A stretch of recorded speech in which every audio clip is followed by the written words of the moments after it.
날마다 나를 살리는 큐티 이성호 목사입니다. 오늘 큐티 본문은 사도행전 27장 21절에서 37절까지입니다. 오늘도 말씀으로 인도하시는 하나님 감사합니다. 이제는 안심하라고 말씀하신 이유가 무엇인지 알기를 원합니다. 말씀해 주시옵소서. 듣겠습니다. 이제는 안심하라고 하신 이유는 첫째로 말씀하시는 하나님을 믿기 때문입니다. 21절에서 유라굴로 광풍으로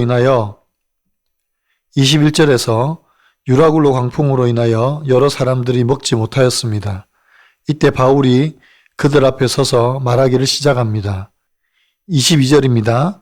내가 너희를 권하노니 이제는 안심하라. 너희 중 아무도 생명에는 아무런 손상이 없겠고 오직 배뿐이리라고 합니다. 바울이 배에 있는 사람들에게 안심하라고 합니다. 우리의 손실은 배뿐이지 생명에는 아무런 지장이 없을 것이라고 말합니다. 바울이 이렇게 말한 이유가 무엇입니까? 23절과 24절에서 어젯밤에 하나님의 천사가 나타나셔서 자신이 가이사 앞에 서야 할 사명을 알려줬다고 이야기합니다. 이 말씀은 곧 하나님께서 나에게 사명을 주셨고 그 사명 때문에 내 생명이 보존될 것이라는 사실을 말씀하셨다고 합니다. 게다가 이 배에 함께한 사람들도 나에게 붙여주셨다고 합니다. 그러니 나의 생명이 안전함과 같이 이 배에 있는 모든 자들이 안전할 것이라고 말하고 있는 것입니다. 그래서 25절과 26절에서 이렇게 말합니다. 그러므로 여러분이여 안심하라. 나는 내게 말씀하신 그대로 되리라고 하나님을 믿노라. 그런즉 우리가 반드시 한 섬에 걸리리라 하더라고 합니다. 여기서 우리는 중요한 사실을 발견합니다. 하나님은 우리가 가장 어두운 밤을 지날 때 가장 절망적인 순간에 찾아와 주십니다. 바울은 내가 속한 바, 내가 섬기는 하나님의 천사가 라고 말하며 그가 섬기는 하나님이 살아계신 분임을 증거하고 있습니다. 그리고 하나님은 바울에게 두 가지를 약속하셨습니다. 첫째는 바울이 반드시 가이사 앞에 설 것이라는 것과 둘째는 동행한 모든 사람의 생명을 보존해 주신다는 것입니다.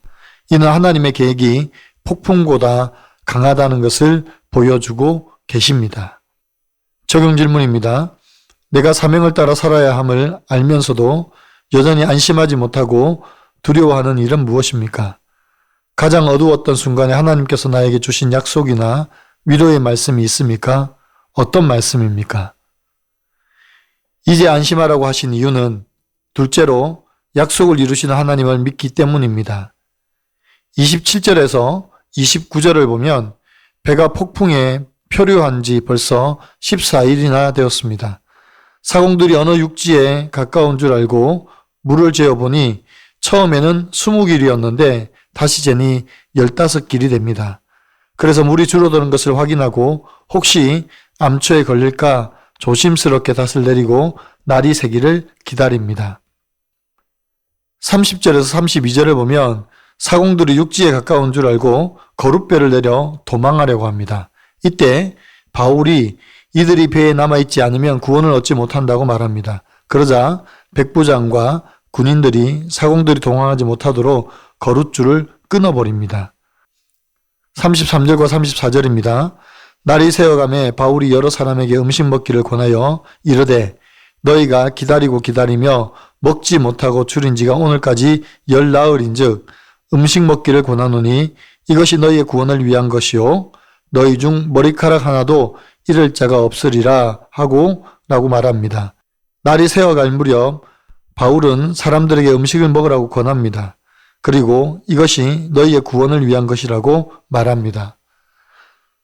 35절로 37절까지 해서 14일 동안 굶주린 그들에게 바울은 떡을 가지고 모든 사람 앞에서 하나님께 감사 기도를 드린 후 떼어 먹기 시작합니다. 그리고 276명이나 되는 사람들이 함께 안심하고 떡을 받아 먹었습니다. 이 모습이 얼마나 감동적입니까?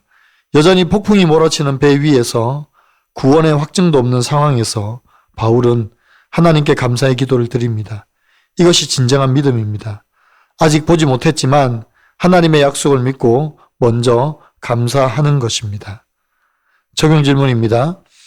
위기의 상황에서 나는 도망하는 자입니까? 도망하는 자를 막는 자입니까? 내가 고난을 이겨내고자 우리와 함께 적용해야 할 일은 무엇입니까? 오늘 큐티 묵상 간증은 거룻줄을 끊어버린 은혜라는 제목의 한 성도님의 묵상 간증입니다. 몇 해 전 아들이 결혼하면서 집에 방 하나가 비었습니다. 그런데 남편은 그 방에 어항을 갖다 놓고 관상어를 키웠습니다. 자녀 양육에는 관심도 없던 남편이 물고기는 지극정성으로 돌보았습니다. 처음엔 남편의 취미생활을 존중했지만 어항이 하나둘 늘고 관련 용품이 베란다에까지 쌓여가니 신경이 쓰였습니다.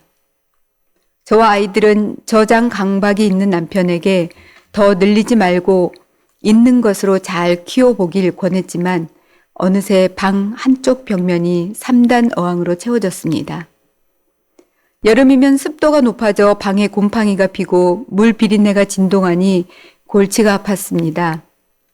또 잡다한 물건으로 채워진 방을 볼 때면 제 마음에 광풍이 휘몰아쳤습니다. 간소한 삶을 살고 싶어하는 저는 가족의 의견을 무시하고 자기 만족에 빠져 취미생활을 즐기는 남편이 도무지 이해가 되지 않았습니다. 그래서 배를 버리고 도망하려는 사공들처럼 남편의 저장 강박이라는 두려움의 암초 앞에서 어떻게든 이 상황을 벗어나고 싶어 남편을 탓했습니다.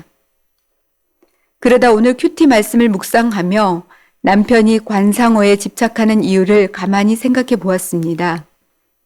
그러자 아이들은 물론 저까지 바쁘다는 핑계로 남편에게 무관심하고 할 일만 강조하며 남편을 외롭게 했다는 것을 깨달았습니다.